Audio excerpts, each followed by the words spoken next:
Welcome back. Well, as you just saw on NetCheck, the teachers' actions have certainly sparked a lot of reaction, as we've just heard.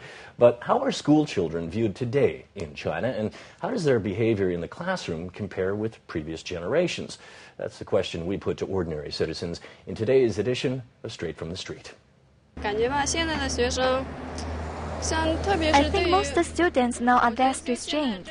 They do everything without thinking about the consequences, and they get into trouble with their parents more easily. The family environment seems to be very good nowadays, and their parents are too busy to discipline their kids, so the students just do whatever they want.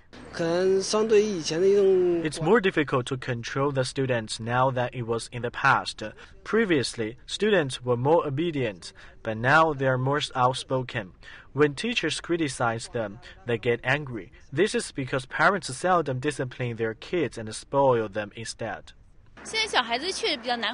These days, it's really difficult to tell them off. Teachers are hesitant to criticize their students because their parents aren't happy if their teachers discipline or punish their kids, so nobody ends up disciplining them. Nowadays, most children don't have any siblings. Parents overindulge their kids, and the kids cannot take any criticism. I think strict discipline is better for the students. Compared with before, students are not that well behaved, and they don't study hard.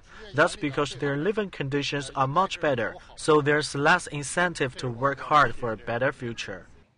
You know, Hal, I think if you ask anyone from older generations about the study habits of younger generations, they inevitably say, we study much harder than the kids of today. It doesn't matter whether it's here in China or elsewhere.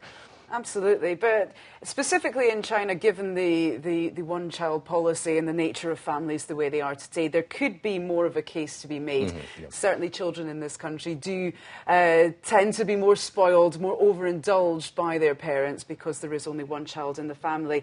And that would make it harder for teachers to discipline children who essentially are just the king of their own little castle.